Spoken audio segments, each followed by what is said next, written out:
গল্পকথন by Kallol চ্যানেলে আমরা আজকে শুরু করছি বিমল মিত্রের লেখা তৃতীয়া। আজ প্রথম পর্ব। রাস্তাটা বড়। রাস্তার এদিকে ছোট একটা মাটির বাড়ি, টিনের চাল। দরজার ওপর ছোট একটা সাইনবোর্ডে লেখা আছে দি গ্রেট হোমিও হল। কিন্তু ভেতরে ঢুকলে বোঝা যায় ঘরের ভেতর 5 জনের বেশি লোক ধরে না। রাস্তা দিয়ে তীর্থযাত্রীরা যেতে যেতে সাইনবোর্ডটার দিকে নজর পড়লে হেসে ফেলত, বলতো, দেখো দেখো হে, গ্রেট হোমিও হল দেখো। আলকাতরা মাখানো একটা দরজা। ঘরের ভেতরে ঢুকতে গেলে মাথা নিচু করতে হয়। চেহারা দেখে মনে হতো একটা ঝড়ের ঝাপটা এলেই ঘরটার বুঝি আর কোনো অস্তিত্ব থাকবে না, একেবারে হুড়মুড় করে পড়ে যাবে মুখ থুবড়ে। আর আরও ভেতরের দিকে যারা চাইত হেসে গড়িয়ে পড়ত। রুগী নেই, পত্র নেই, একটা কমবয়সী লোক রাস্তার দিকে হাঁ করে চেয়ে বসে থাকত। বোধহয় রোগীর আশাতেই বসে থাকত। আর ডাক্তারখানার উল্টো দিকে মস্ত বড় একটা বাড়ি, লাল ইটের মনোহারি বাড়িটা। বাড়ির সদর দরজায় বন্দুক নিয়ে পাহারা দিত দারোয়ান। আর এই মুড়ো থেকে ও মুড়ো পর্যন্ত বাড়ির সবগুলো জানলা দরজা সমস্ত দিন বন্ধ থাকত। নতুন বাড়ি, অন্তত জানলা দরজা ইট কাঠ সমস্ত রং করা হয়েছিল নতুন করে। ঝকঝক তকতক করত সমস্ত বাড়িখানা। আর মাঝে মাঝে একটা বিরাট মোটর এসে দাঁড়াতো সামনে। সঙ্গে সঙ্গে পর্দা খাটানো হয়ে যেত মোটর থেকে নামবার পথে। কে নামত কে উঠত বোঝা যেত না। শুধু দি গ্রেট হোমিও হলের ডাক্তার তিনকড়ি ভঞ্জ হাঁ করে চেয়ে থাকত সেই দিকে। আসলে বড় রাস্তার এই বড় বাড়িটা নিয়েই আমার এই গল্প। নির্মল লাহিড়ী বললেন, কই মশাই, এই তো গেল পুজোর সময় দেওঘর গিয়েছিলাম আমি। আপনার এই বড় বাড়িখানা দেখেছি বলে মনে পড়েছে বটে, কিন্তু ওই যে দি গ্রেট হোমিও হল, তা তো দেখিনি। বড় রাস্তার দুদিকেই তো শুধু দুটো বাড়ি আছে দেখেছি। বললাম, হে কি আজকের কথা? তখন আমার বয়স আর কত, 12 কি 14। বাবার সঙ্গে গিয়েছিলাম। আমি বলে সেই গ্রেট হোমিও হল দেখিনি, তো আপনি দেখবেন কি করে? এসব আমার শোনা কথা। ওই টিনের চালের ডাক্তারখানাও দেখিনি, আর ওই দারোয়ান দাঁড়িয়ে থাকা বাড়িটাও তখন ভেঙে নুয়ে পড়েছে।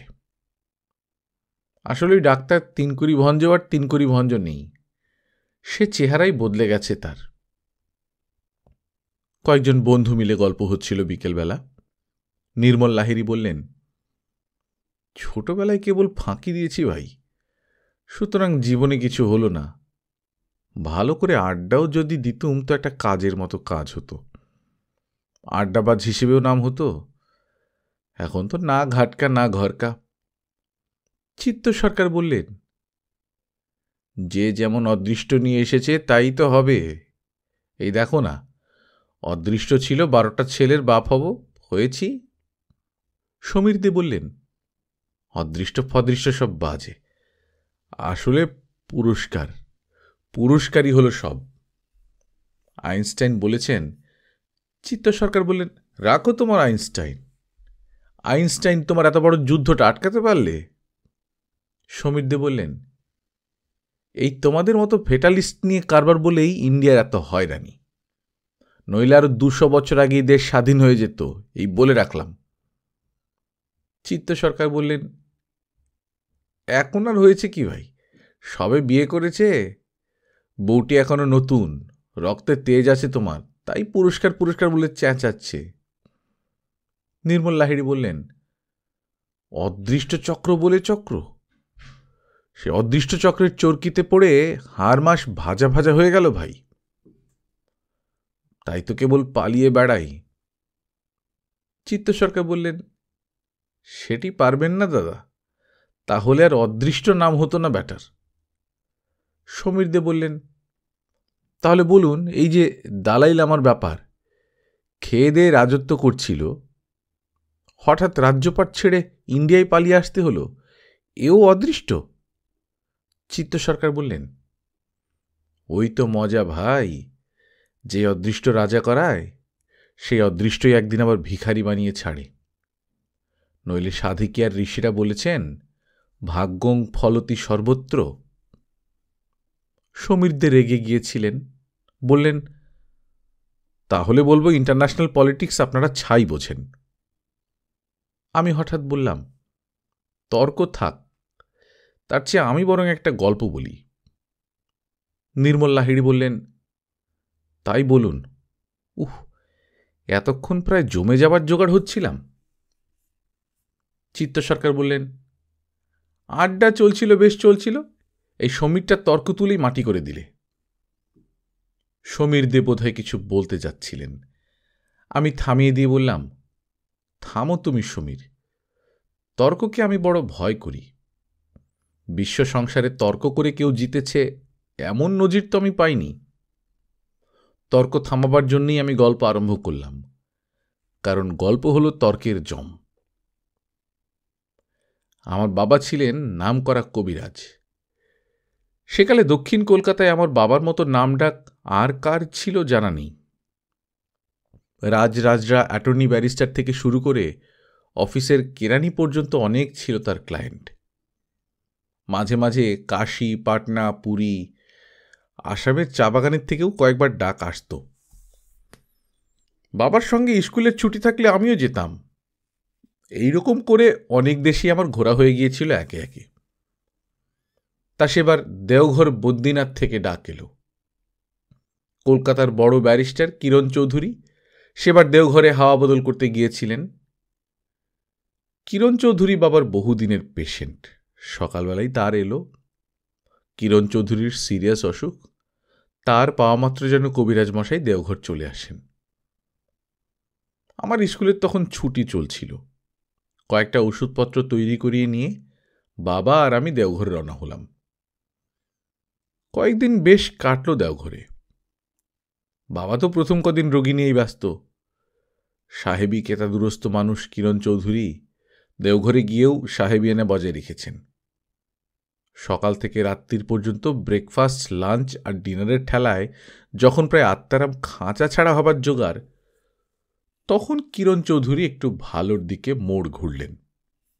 বাবা বললেন, এবার আমি তাহলে আসি চৌধুরী সাহেব, এবার আর ভয় নেই।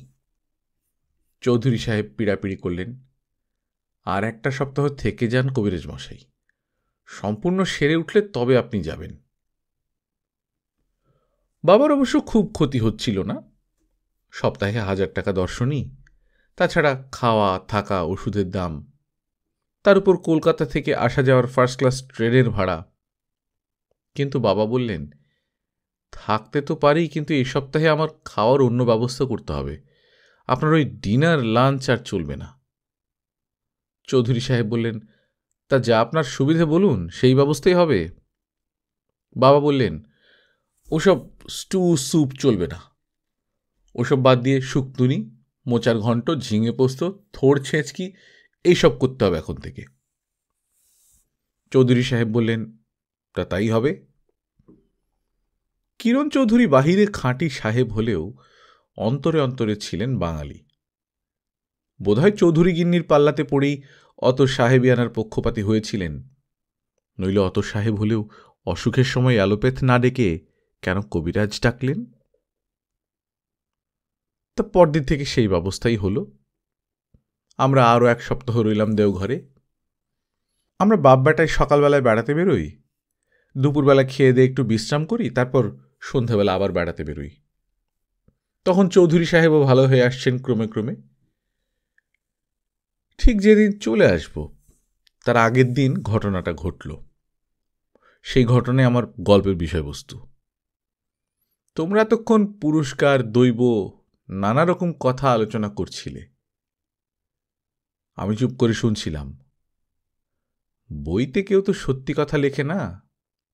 বই পড়লে আসল মতামতটা পাওয়া দূরে থাক, জিনিসটা আরো গুলিয়ে যায়। নেপোলিয়ন শুনেছি নাকি ভগবান মানতেন না, কিন্তু তিনি চাইতেন প্রজারা ভগবান মানুক, তাতে তাঁর সুবিধে। দুর্ভিক্ষের সময় তাহলে ভগবান ছেড়ে রাজার ঘাড়ে আর কেউ দোষ চাপাবে না। যদি বলো ভগবান আর ভাগ্য ও দুটো কি এক কথা? আমি বলবো এক না হোক, আলাদা নয়।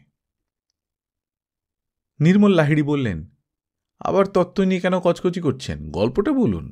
বললাম, গল্প বলছি, তবু তত্ত্বটা নেহাত একটু না বললে গল্পকে আষাঢ়ি গল্প বলেই তোমরা উড়িয়ে দেবে, আর গল্পের সঙ্গে তত্ত্বের একটা পাঞ্চ না করলে তোমরাই বা বিশ্বাসযোগ্য বলে মেনে নেবে কেন? সমীরদা এতক্ষণ চুপ করেছিলেন, এবার আর থাকতে পারলেন না। বললেন, আপনার গল্প কি দৈবকে সাপোর্ট করে? তাহলে কিন্তু আমি উঠলাম। চিত্ত সরকার বললেন, গল্প তোমার একার জন্যে নয় হে, আমরাও আছি, আমরাও গল্প শুনতে ভালোবাসি। আর তাছাড়া গল্প কি জ্যামিতির থিওরেম যে কিছু প্রমাণ করতেই হবে? সমীর হয়তো উত্তরে আরও কিছু বলতে যাচ্ছিল, আমি থামিয়ে দিয়ে বললাম, সমীর ভালো রকমই জানে যে গল্প আর থিওরেম আলাদা জিনিস, সুতরাং আর তর্ক করো না তোমরা। এখন থেকে 500 বছর আগে এর প্রমাণ দেওয়া হয়ে গেছে। 500 বছর আগে মানুষ প্রমাণ করে দিয়েছে যে মানুষ পাপগ্রস্ত জীব নয়। পাপের প্রায়শ্চিত্ত করাই মনুষ্য জীবনের একমাত্র সাধনা। মানুষ প্রমাণ করে দিয়েছে দুর্ভিক্ষ, মহামারী, নিরক্ষরতা, অত্যাচার আর দুর্নীতি এগুলো দৈবের অমোঘ বিধান নয়। নির্মল লাহিড়ী হঠাৎ বললেন, আপনি কি গল্প শোনাবার নাম করে আমাদের রেনেসাঁস শেখাচ্ছেন? বললাম, না, গল্পের সঙ্গে যোগাযোগ আছে বলেই বলছি। চিত্ত সরকার বললেন, না না, আমরা গল্প শুনতে চাই, তত্ত্ব শুনতে চাই নে। গল্প আরম্ভ করে দিন আপনার।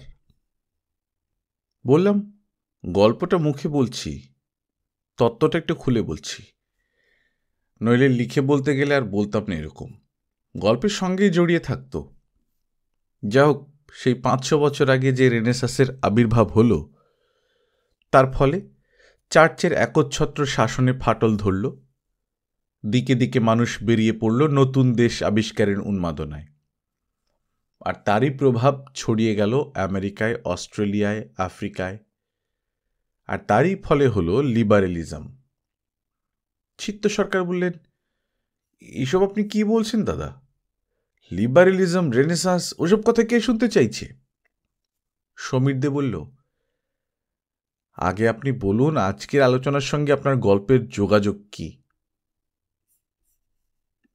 নির্মল লাহিড়ী বললেন, গল্প এখন আরম্ভই হলো না, এর মধ্যে তুমি গল্পের যোগাযোগ খুঁজতে বসলে? সমীর দে বললেন, কিন্তু গল্পটা কি নিয়ে তার জিজ্ঞেস করবার অধিকার তো আছে আমাদের। বললাম, না, সেই অধিকার তোমাদের নেই।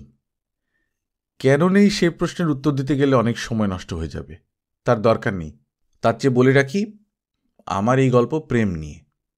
সমীর বললেন, আবার সেই প্রেম? বললাম, হ্যাঁ, প্রেমের মতো এত বস্তা পচা পুরনো জিনিসও আর নেই, আবার এত আনকরা নতুন জিনিসও নেই সংসারে। এই যেন ঠিক পৃথিবীর মতো, সূর্যোদয়ের সঙ্গে সঙ্গে রোজই নতুন হওয়া, অথচ এত বড় পুরনো জিনিস তো আর কিছু নেই। খানিক থেমে আবার বলতে লাগলাম, প্রেম কখনো পুরনো হয় না। প্রেম কি সবাই পায়? যে পেয়েছে সেই কেবল তার মজাটা জানে। প্রেম কাছেও টানে, দূরেও ঠেলে, কিন্তু কখনো বঞ্চিত করে না। প্রেম নিয়ে বৈষ্ণব কবিরা হাজার হাজার পদাবলী লিখে গেছেন। লাখ লাখ যুগ হিয়ে হিয়া রাখনু, তব হিয়া জোড়ানো না গেল। বোঝো ঠালাটা? আমরা তো স্ত্রীর কাছে 3 ঘন্টা একসঙ্গে থাকলেই পালাই পালাই করি, আর লাখ যুগের কথা তো ভাবতেই ভয় পাই। তাহলেই বুঝতে পারছ, যাকে আমরা প্রেম বলছি সেটা আসলে প্রেম নয়, প্রেম আলাদা জিনিস। তাহলে তোমরা শোনো, গোড়া থেকেই বলি। ব্যারিস্টার কিরণ চৌধুরী তো সেরে উঠেছেন ভালো করে। পরের দিন আমরা চলে যাব। তার আগের দিন বিকেলবেলা বেড়াতে বেরিয়েছি। দেওঘরের সবকটা দ্রষ্টব্য জিনিস ততদিনে প্রায় দেখা শেষ করে ফেলেছি। রাস্তার ধার দিয়ে বাবার সঙ্গে যাচ্ছিলাম। দেওঘরের রাস্তা বুঝতেই পারছ, সেই রাস্তার কোনো বালাই নেই কোথাও, এবড়ো খেবড়ো খোয়া ওঠা রাস্তা, আশেপাশে একটা দোকান কিংবা বাড়ি। কাজ তখন বাবার প্রায় শেষ হয়ে এসেছে, সুতরাং উদ্বেগও ছিল না মনে। এমনি গল্প করতে করতে চলেছি দুজনে। বাবা বললেন, যাক, দেওঘরটা এই সূত্রে তোমার দেখা হয়ে গেল। আমি বললাম, ঠিক ভালো করে দেখা হলো না বাবা। বাবা বললেন, এর থেকে ভালো করে আর দেখা কি করে বলে? বললাম, এখানকার কোনো লোকের সঙ্গে তো আর আলাপ হলো না। এখানেও তো অনেক লোক আছে যারা চিরকাল বাস করছে এখানে, বহুকাল ধরে। এমনি কথা বলতে বলতে যাচ্ছিলাম, হঠাৎ পাশের একটা বাড়ি থেকে এক ভদ্রলোক বাইরে এসে ডাকলেন, কবিরাজ মশাই, আসুন আসুন। বাবার অচেনা লোক। ভদ্রলোক বললেন, আমাকে ঠিক চিনবেন না আপনি, আমার বাড়ি এটা, আমি আজ 30 বছর ধরে এখানে বাস করছি। তাতে কি, আসুন ভেতরে। ভেতরে ঢুকলাম। ভদ্রলোক বললেন, আমার নাম তিনকড়ি ভঞ্জ। আমি অবশ্য বাংলাদেশের লোক, কলকাতাতেই আমাদের বাড়ি, ভবানীপুরে। এখন এখানেই থাকি। তারপর বাবার দিকে গড়গড়ার নলটা দিয়ে বললেন, আসুন, তামাক ইচ্ছে করুন। বাবা বললেন, থাক থাক, আমি তামাক খাইনি। ভদ্রলোক বললেন, তাহলে পান খান। কিছু না খেলে আপ্যায়িত করি কি করে, বলে চাকরকে ডেকে ভেতর থেকে পান আনিয়ে দিলেন। ভদ্রলোক বললেন, শুনেছি চৌধুরী সাহেবের চিকিৎসা করতে আপনি এসেছেন। বাবা বললেন, হ্যাঁ, এখন একটু সেরে উঠেছেন। হ্যাঁ, তাও শুনেছি। প্রথমে যখন অসুখটা হলো, ওরা আমাকেও কল দিয়েছিল। বাবা বললেন, আপনিও ডাক্তার বুঝি? তিনকুড়িবাবু বললেন, হ্যাঁ, তবে এখন আর ডাক্তারি করি না। তার মানে? মানে ডাক্তারি বলতে গেলে আমি একবারই করেছি, একটিমাত্র রোগী সারিয়েছে জীবনে। সেই একবার ডাক্তারি করেই এই যা কিছু দেখছেন সব, এই 3 তলা বাড়ি, এর পেছনে 7 বিঘে জমি, আমার চাকর বাকর, যা কিছু দেখছেন সব। এখনো আমার চাল ডাল তরি তরকারি ঘি তেল কিছুই কিনে খেতে হয় না। সে কি? আমি আর বাবা দুজনে অবাক হয়ে গেলাম। তিনকুড়িবাবু বললেন, পাস টাস তো করিনি মশাই, শুধু একখানা বাংলা হোমিওপ্যাথির বই পড়েছিলাম জীবনে, তাতে এর বেশি আর কি হবে, যথেষ্ট হয়েছে আমার। কজন ডাক্তার একটা রোগী সারিয়ে এত বড় বাড়ি 7 বিঘে জমি আর সারা জীবনের আশ্রয় করতে পারে আমার মতন, বলুন? বাবা জিজ্ঞেস করলেন, কেন, আর ডাক্তারি করলেন না কেন? তিনকুড়িবাবু বললেন, করতে তো ইচ্ছা ছিল মশাই, রোগীও আসতো অনেক। আমার যখন নাম হয়ে গেল খুব, তখন 1জন 2জন করে অনেক রোগী আসতে লাগলো আমার বাড়িতে। আমিও বই খুঁজে খুঁজে ওষুধ দিতে লাগলাম, কিন্তু সারল না একটাও। বলেই ভদ্রলোক আবার হো হো করে হাসতে লাগলেন।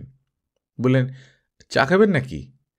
চা নিজে খাই না, তাই জিজ্ঞেস করতেও ভুলে গেছি।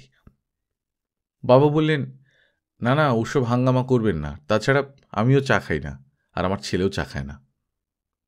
তিনকুড়িবাবু বললেন, ও না খাওয়াই ভালো কবিরাজ মশাই। আপনাদের আয়ুর্বেদ শাস্ত্রে কি বলে তা তো জানি না, তবে এইটুকু জানি জিনিসটা খারাপ।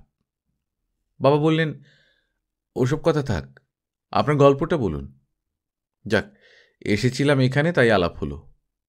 কত বাঙালি কত দেশে ছড়িয়ে আছে, সবাই আপনার জনের মতো। আর তাছাড়া ভবানীপুরে তো আমারও বাস, সেখানে আপনার সঙ্গে সাক্ষাৎ পরিচয় হলো না, হলো কিনা এখানে এসে।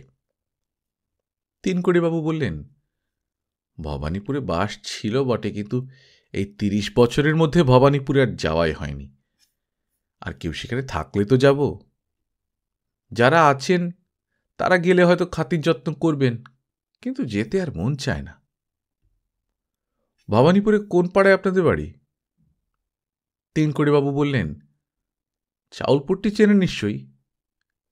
এখনো রাজকমল ভঞ্জের বংশ বললে ওখানকার 2-1জন বুড়ো মানুষ চিনিয়ে দিতেও পারে, কিন্তু শুনেছি আজকাল চাউটপট্টির চেহারাই নাকি বদলে গেছে। আর বদলে যাবেই না বা কেন বলুন? দেওঘরেরই কি কম বদলেছে এই 30 বছরে?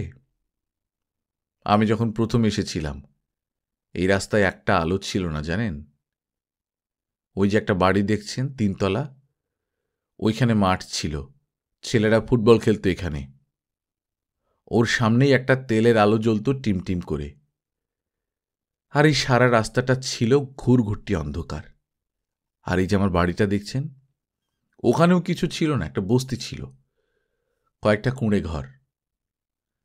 আমি যখন প্রথম আসি এখানে, তখন এই একখানা কুঁড়ে ঘরে 1 টাকা মাসিক ভাড়া দিয়ে ডিসপেন্সারি খুলেছিলাম। ডিসপেন্সারি? আগে হ্যাঁ কবিরাজ মশাই, আমার হোমিওপ্যাথিক ডিসপেন্সারি শুধু নামেই, ভেতরে ছিল না কিছুই। আমি একটা ভাঙা টেবিল আর একখানা ভাঙা চেয়ার কিনেছিলাম বাজার থেকে, 1 জোড়া 3 টাকায়। তাই আমার তখন দেবার সামর্থ্য ছিল না। 1 টাকা মাসিক ঘর ভাড়া, তাই তখন কেমন করে দেব ভেবে ভয় পেতাম। দেব কেমন করে? রোগী তো একটাও আসে না, আর চিকিৎসারই বা আমি কি জানি চাই যে রোগী আসবে আমার কাছে। বাবা বললেন, তাই এত জায়গা থাকতেই দেওঘরই বা কেন এসেছিলেন আপনি? চিকিৎসা করতে? 3 করে বাবু বললেন, আসলে চিকিৎসা করাটা ছিল আমার একটা ছুতো। ভেবেছিলাম বাবা বৈদ্যনাথের চরণে এসে পড়লে একটা না একটা কিছু জুটে যাবেই। এই যেমন আপনি এসেছেন চৌধুরী সাহেবের চিকিৎসা করতে, এরকম আশা তো আমার নয়।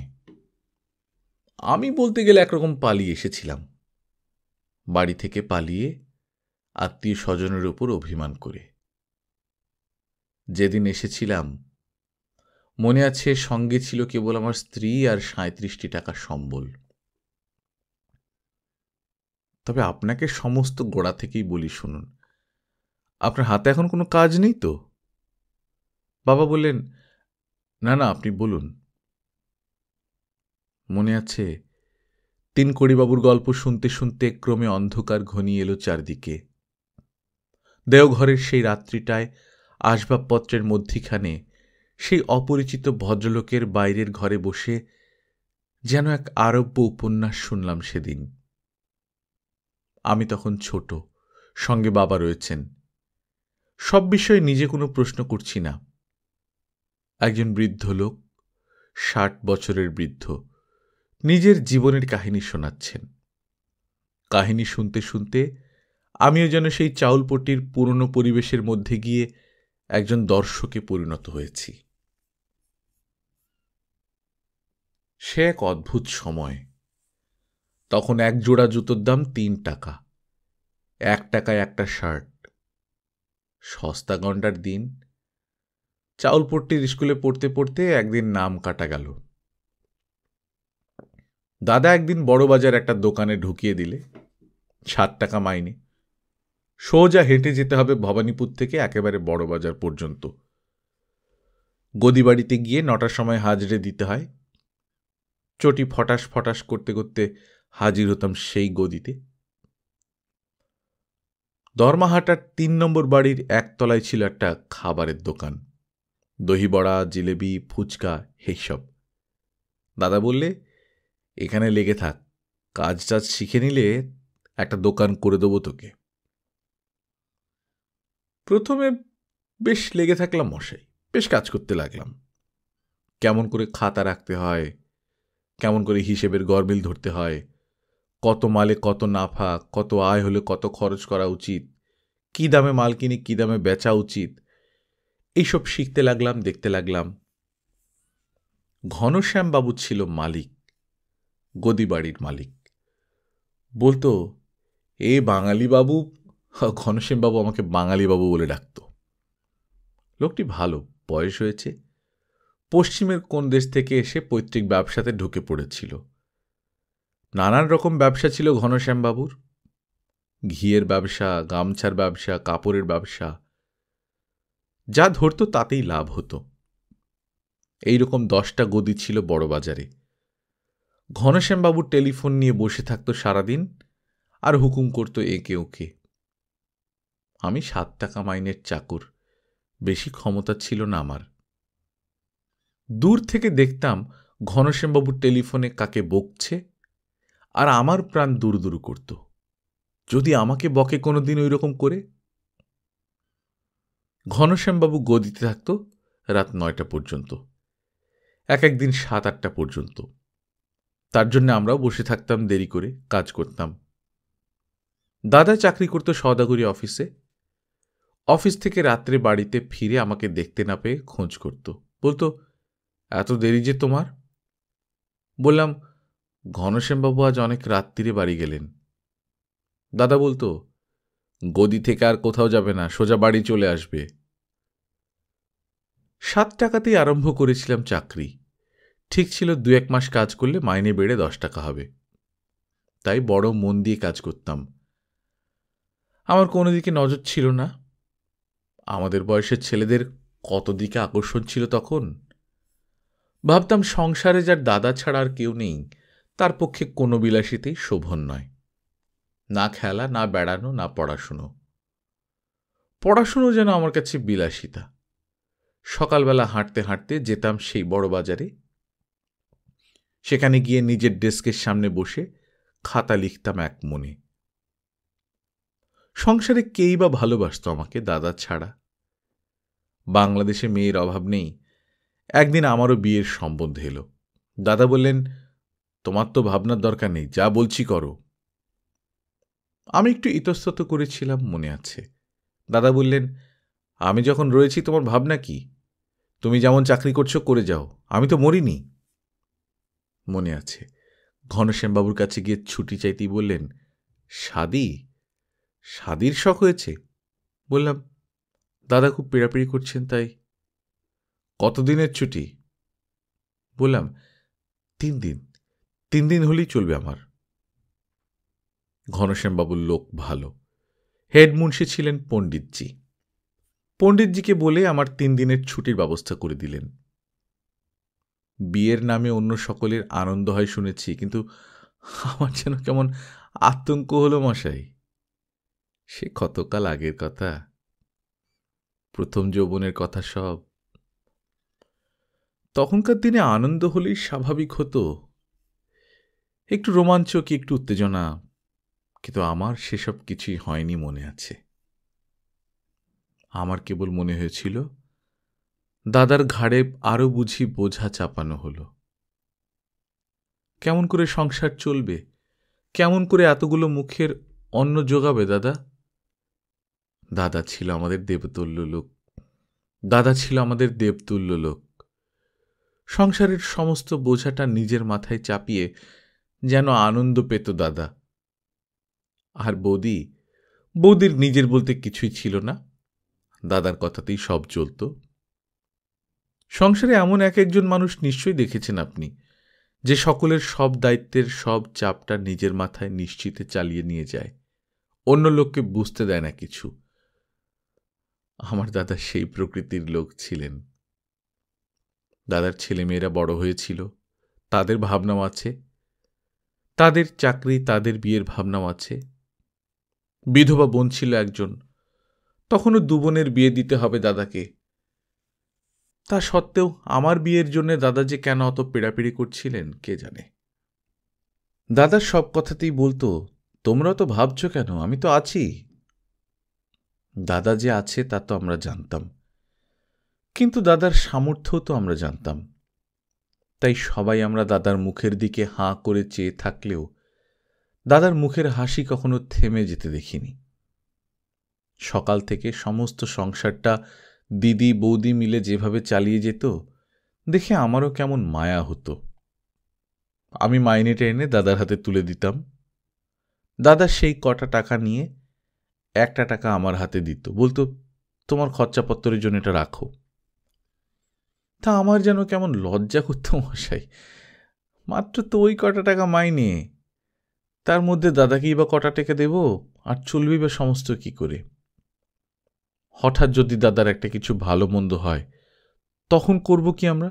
থাকবো কোথায়, খাবো কি? রাস্তায় চলতে চলতে অনেক দিন এইসব ভাবতে ভাবতে চলেছি। কতদিন গাড়ি চাপা পড়ার মতো জোগাড় হয়েছে, কোথায় সেই চাউলপট্টি আর কোথায় বড় বাজার। জুতোটা ছিঁড়ে গেলেও পয়সার জন্য দাদার কাছে হাত পাততে লজ্জা করত। ছাতির অভাবে অনেক দিন বৃষ্টিতে ভিজে নিয়ে উঠেছি, তারপর ভিজে জামা কাপড় আবার গায়েই শুকিয়ে গেছে, কাউকেই মুখ ফুটে কিছু বলিনি, বলতে আমার লজ্জা করত। বাড়িতে যে নতুন মানুষটা এলো সেও আমারই মতন লজ্জায় জড়সড় হয়ে থাকত সারাদিন। আমার অবস্থা খারাপ ছিল বলে নিজেকেও যেন সে বড় লুকিয়ে রাখতে চাইত, সংসারের কাজের মধ্যে হারিয়ে যেতে চাইত। আমি যখন অফিস থেকে আসতাম তখন বাড়িতে ঢুকেই প্রথমে আমার দাদার সঙ্গে দেখা করে তবে ঢুকতাম নিজের ঘরে। একদিন আমাদের বংশের নাম জানত সবাই, সে কথাটা যেন ভুলে থাকতে চাইতাম। দাদা বলতো, কি আজ কি খবর, ঘনশ্যামবাবু ভালো আছেন তো? বলতাম হ্যাঁ। যেন ঘনশ্যামবাবুর ভালো থাকাথাকির উপরেই আমার আর আমাদের ভালো থাকা নির্ভর করছে, যেন ঘনশ্যামবাবুই আমাদের ভাগ্য বিধাতা। নয় বা বলি কেন? ঘনশ্যামবাবুর অসুখ হলেই সারা গদিবাড়ির লোকজনের টনক নড়ে উঠত। আমারও ভাবনা হতো, এদিকে এক ঘনশ্যামবাবুর জন্য এতগুলো লোকের সংসার চলছে, এতগুলো পরমায়ু টিকে আছে, ঘনশ্যামবাবুই তো সব। ঘনশ্যামবাবুর এক কণা কৃপাদৃষ্টি পেলেই তো আমাদের যে কোনো জন ধন্য হয়ে যেতাম। আমার স্ত্রীও সব বুঝতো মশাই। গদিবাড়িতে যদি কোনোদিন হেডমুন্সির কাছে বকুনি খেয়ে মনটা বিরস হয়ে থাকত তো আমার স্ত্রী টের পেত সব। সেদিন কিছু জিজ্ঞেস করত না, চুপ করে শুধু আমার দিকে চেয়ে দেখত, চুপচাপ পাখাটা নিয়ে বাতাস করত, বলতো তুমি ঘুমো, আমি হাওয়া করছি তোমাকে। বলতাম আমাকে হাওয়া করতে হবে না, তুমি ঘুমো। গরমের চোটে ঘুমই কি আসতো আমার? জোরে জোরে পাখা চালালেও ঘুম আসতো না। কেবল ভাবতাম জীবনে কি হলো, কি বা আমার জীবনের দাম, সংসারের সচ্ছলতার জন্য কতটুকু আমি করতে পারি, কতটুকুই বা আমার ক্ষমতা। আমার স্ত্রী আমাকে বোঝাতে চেষ্টা করত, তুমি অত ভাবো কেন, আমি তো বেশ সুখী আছি। দাদাও বলতো, যাক তোমার চাকরি হলো, বাঁচলাম, আর আমার কোনো ভাবনা নেই। সত্যি, যত ভাবনা যেন সব আমার। কেমন করে বড় হব, কেমন করে 10 জনের একজন হব, দাদার মুখোজ্জ্বল করব, তাই ছিল আমার দিনরাত্রের চিন্তা। রাস্তা দিয়ে চলতে চলতে আশেপাশের বাড়িগুলোর দিকে চেয়ে চেয়ে দেখতাম। ওই রকম একটা বাড়ি হলে খুব সুখ হবে মনে হতো। ওইসব বাড়ির ভেতর যারা থাকে তারা কত সুখী। ভেতরে ইলেকট্রিকের আলো জ্বলত, আর আমার মনের সব আলোগুলো যেন নিভে আসত। সকলের চেয়ে আমরা গরিব। আমার বোনের ময়লা শাড়ি, দাদার রোগা শরীর, স্ত্রীর নিরাভরণ চেহারা সব যেন চোখের সামনে ভেসে উঠত। গদিবাড়িতেও আমার কাজের অন্ত ছিল না। সেখানে গিয়ে কাজের চাপে সব ভুলে যেতাম। চালান, ইনভয়েস, পার্সেল, অর্ডার, মুনাফা, হিসেব সব কিছুর মধ্যে তলিয়ে যেতাম একেবারে। ঘনশ্যামবাবুর গদিবাড়িতে বাঙালি বলতে আমি একজন। হেডমুন্সি বলতো, লোকে বলে বাঙালি বাবুদের বুদ্ধি খুব সাফ। ওপাশ থেকে তিলক চাঁদ বলতো, বাঙালি বাবুরা যে মছলি খায় পণ্ডিতজি। পণ্ডিতজি জিজ্ঞেস করত, আজ মছলি খেয়েছ বাঙালি বাবু? চতুরানন্দজি বলতো, বাঙালি বাবুরা রোজ মছলি খায়, দিনে ভি খায়, রাতে ভি খায়। পণ্ডিতজি জিজ্ঞেস করত, ব্রাহ্মণরা কি মছলি খায় বাঙালি বাবু? আমি ততক্ষণ সব কথা শুনছিলাম। পণ্ডিতজির প্রশ্নটা কানে যেতেই মুখ তুলে বললাম, বাঙালিদের সবাই মছলি খায় মুন্সিজি, ব্রাহ্মণরাও খায়। পণ্ডিতজি কথা শুনে ছিয়া ছিয়া করে উঠলেন। বললাম, এতদিন বাংলাদেশে আছেন, আপনি জানতেন না? তিলক চাঁদ কাজ করতে করতে মাথা উঁচু করে বললে, বাঙালি ব্রাহ্মণদের জাত নেই মুন্সিজি, তারা গোশ ভি খায়, মুরগার গোশ। চতুরানন্দজি বললে, মুরগার গোশ, হাঁস কা গোশ, পঞ্ছি কা গোশ সব খায় বাঙালি ব্রাহ্মণরা। পণ্ডিতজি বলতো, বাঙালি বড় নোংরা লোক আছে তো। আমি বিশেষ প্রতিবাদ করতাম না এইসব কথার, শুধু মাঝে মাঝে বলতাম, বড় বড় আদমি পয়দা করেছে তো বাংলাদেশ, স্বামী বিবেকানন্দ, রামমোহন রায়, ঈশ্বরচন্দ্র বিদ্যাসাগর। ওরা কিছু বুঝতে পারত না নাম শুনে, জিজ্ঞেস করত, ওরা কারা? শেঠজি, কিসের কারবার? বলতাম, কারবার করতেন না পণ্ডিতজি, এমন বড় লোক ছিলেন সব। মছলির দেশেই জন্মেছিলেন একদিন। আমার কথা শুনে তিলকচাঁদ, চতুরানন্দজি ওরা খুব হো হো করে হেসে উঠত। কিন্তু আসলে পণ্ডিতজি মনে মনে ভালোবাসতেন আমাকে। আমাকে যেমন বিশ্বাস করতেন, আর কাউকে তেমন করতেন না। আড়ালে আমাকে বলতেন, বাঙালি বাবু, মন দিয়ে কাজ শিখে নাও, তোমার তনখা আমি শেঠজিকে বলে বাড়িয়ে দেব। কাঁদো কাঁদো হয়ে বলতাম, 7 টাকা মাইনে আমায় কুলোয় না মুন্সিজি। বউ আছে, অবিবাহিতা বোন আছে 2টো, দাদার ঘাড়েই বসে বসে খাচ্ছি বলে। আমার কাঁদো কাঁদো ভাব দেখে ধমকে দিত, বলতো, রোতা হ্যাঁ কিউ, কাঁদছ কেন? কাম করো, শেঠজি খুশি হলেই তনখা বাড়িয়ে দিতে বলবো আমি। কিন্তু ঘনশ্যামবাবু ছিলেন আমার নাগালের বাইরে। তার কাছ পর্যন্ত প্রথম প্রথম পৌঁছতেই পারতাম না। বিরাট একটা মোটা গদির ওপর বাবু হয়ে বসে থাকতেন ঘনশ্যামবাবু, তার নিজের ঘেরা ঘরে। চারিদিকে মোটা মোটা খেরো বাঁধানো খাতার পাহাড়, 2 টেলিফোন। দিনরাতি টেলিফোন 2 বেজে চলেছে। মাঝে মাঝে তাকিয়ে হেলান দিয়ে বসতেন, তারপরেই আবার টেলিফোন বেজে উঠত। সেখানে বসে বসেই লাখ লাখ কোটি কোটি টাকার লেনদেন করতেন ঘনশ্যামবাবু। ঘনশ্যামবাবুর লোক সমস্ত কলকাতাময় ঘুরে বেড়াত। কেউ যেত গঙ্গার জেটিতে, কেউ রেলের মালগুদামে, কেউ শেয়ার মার্কেটে। সব জায়গা থেকে টেলিফোন আসত। আর ঘনশ্যামবাবু গদিতে বসে বসেই নির্দেশ দিতেন, ধমকাতেন। রেলের বাবুরা মাল ছাড়ছে না তো পান খেতে দাও। গঙ্গার জেটিতে পুলিশ মোষের গাড়ি আটকে দিয়েছে তো পুলিশের হাতে কিছু দাও। টাকা ফেললে সবাই জব্দ। সোজা আঙুলে ঘি না ওঠে, আঙুল বেঁকাও। ঘনশ্যামবাবু বলতেন, দুনিয়া তো রুপেয়া সে চলে, রুপেয়া ছাড়াও সব কাজ হাসিল। একদিন দেখতাম আমরা যাবার আগেই ঘনশ্যামবাবু গদি বাড়িতে এসে গেছেন। সব থমথম করছে। লোকজন এসেই সেদিন আর গল্পগুজব করা নয়, একেবারে কলম নিয়ে বসে গেছে যে যার। ঘনশ্যামবাবুর ঘর থেকে তার গলা শোনা যাচ্ছে। সে কি চিৎকার! চিৎকার করে বলছেন, বেচ বেচ দে।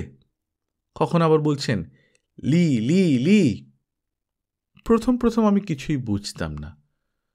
পণ্ডিতজিও সেদিন ভয়ে ভয়ে নিজের কাজ নিয়ে বসতেন, তাঁরও মুখে কথা নেই। আমিও আমার নিজের ডেস্কে বসে হিসেব করতে বসতাম। তিলকচাঁদের মুখে যত ফোড়ন, সেও চুপ। চতুরানন্দজি ঘস ঘস করে কলম চালাচ্ছে। ওধার থেকে তখনও চিৎকার আসছে জোরে জোরে। আমার দিকে এক ফাঁকে চেয়ে নিয়ে পণ্ডিতজি বললেন, আজ আপনা মানসে কাম করো বাঙালি বাবু। আমি কিছু বুঝলাম না। খানিক পরে চুপি চুপি জিজ্ঞেস করলাম, আজ কি হয়েছে মুন্সিজি? পণ্ডিতজি শুধু বললেন, কয়লা পড়ে গেছে। কয়লা পড়ে যাওয়া মানে ভীষণ ব্যাপার। ঘনশ্যামবাবুর কোম্পানির অনেক টাকা কয়লার শেয়ারে খাটছে। সেই শেয়ারের যদি দাম পড়ে যায় তো কোম্পানি কোথায় দাঁড়াবে? আর কোম্পানি পড়লে আমরা কোথায় যাব? কোম্পানির সঙ্গে যে আমাদের ভাগ্য জড়িয়ে আছে। কি ভয়ে ভয়ে যে সেদিন সারাদিন কাটালাম গদিতে, মনে হলো আমার যেন চাকরি চলে গেছে। আমি আবার বেকার হয়ে গেছি। দাদার কাছে গিয়ে দাঁড়াবো কি করে, কোন মুখ নিয়ে কথা বলবো? কিন্তু বেশি দিন আর সেরকম অবস্থা থাকে না। কয়লা আবার একদিন ওঠে। সেদিন ঘনশ্যামবাবু দেরি করে গদিতে আসেন। সেদিন আবার হাসি ঠাট্টা চলে আমাদের। পণ্ডিতজি বলেন, তোমাদের মোহনবাগান জিত গিয়া বাঙালি বাবু, তুমি কোন দলে? তিলকচাঁদ বলে, বাঙালি লোকগে সির্ফ মোহনবাগান হ্যায় পণ্ডিতজি, और कुछ नहीं है। চতুরানন্দজি বলে, और मछली भी है। পণ্ডিতজি বলেন, আজ क्या मछली खाया বাঙালি বাবু? আমি হাসি। আমার রাগ হয় না কারো ওপর। কোম্পানির অবস্থা ভালো হয়ে গেছে, কয়লার দর উঠছে, ঘনশ্যামবাবুর মেজাজ ভালো হয়েছে, আমার চাকরি আছে, মাস গেলেই মাইনে পাব। মাইনে পেয়ে দাদার হাতে গিয়ে টাকাটা দেব।